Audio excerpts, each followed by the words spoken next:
আপনারা জানেন এই রাজুকের ঘেরাও কর্মসূচি আমরা ঘোষণা করেছি। রাজুক অফিসারদেরকে বলেছি আপনারা গেট বন্ধ রাখেন, ওনারা গেট বন্ধ রাখে নাই। মাননীয় সভাপতি সাহেব একটু পরে ঘোষণা দিবে, আমরা মিছিলের মাধ্যমে রাজুকের ঘেরাও কর্মসূচিকে আমরা বাস্তবে রূপ দিব। অতএব আপনারা এই মিছিলের জন্য প্রস্তুত হওয়ার জন্য আহ্বান করছি। কর্মসূচি দিয়ে আমরা এই অবৈধ প্রেতাত্মাদের স্বৈরাচারদের সেই দূষরদের দেবকে আমরা বাস্তবায়ন করতে দেব না। আবারও দায়িত্বহীন ভাষায় ঘোষণা করে যারা কর্মসূচিতে এসেছেন আপনাদের সকলকে ধৈর্য সহ ঘোষণা দেওয়া পর্যন্ত আমরা এখানে অবস্থান করব। রাজুক ঘেরাও কর্মসূচি অব্যাহত থাকবে। এই দীপ্ত শপথ দিয়ে এই দীপ্ত প্রত্যয় ব্যক্ত করে কথা শেষ করছি। আসসালামু আলাইকুম। রাজুক এবং টাউন প্ল্যানার্স এবং বিভিন্ন অনৈতিক কাজে নিয়োজিত প্রতিষ্ঠানগুলো থেকে দেশ ও জাতির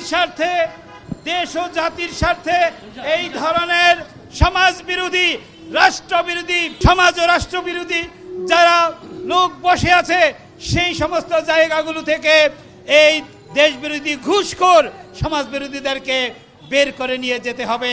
আমরা এই উদাত্ত আহ্বান জানাচ্ছি। প্রিয় উপস্থিতি, আমরা শুরু থেকে বলে আসছি আমরা ড্যাপের বিরুদ্ধে নই। আমাদের এই আন্দোলন অত্যন্ত শান্তিপূর্ণ আন্দোলন। কোনো রাজনৈতিক নেতাকেও আমরা এখানে বক্তৃতা দিতে দেই না। যদি কেউ এখানে কোনো জায়গার মালিক থাকে, সে তার কোনো রাজনৈতিক পরিচয় থাকলেও সেই পরিচয়ের কথাও আমরা এখানে কাউকে বলতে দেই না।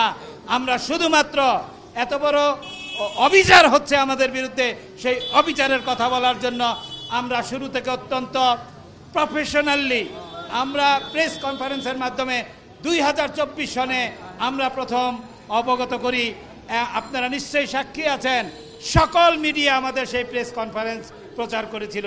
অতঃপর আমরা উপদেষ্টাদের কাছে গিয়েছি, রাজুকের বর্তমান এবং আগের চেয়ারম্যানের কাছেও গিয়েছি। আপনারা জানেন এই রাজুকের ঘেরাও কর্মসূচি আমরা ঘোষণা করেছি। রাজুক অফিসারদেরকে বলেছি আপনারা গেট বন্ধ রাখেন, ওনারা গেট বন্ধ রাখে নাই। মাননীয় সভাপতি সাহেব একটু পরে ঘোষণা দিবে, আমরা মিছিলের মাধ্যমে রাজুকের ঘেরাও কর্মসূচিকে আমরা বাস্তবে রূপ দিব।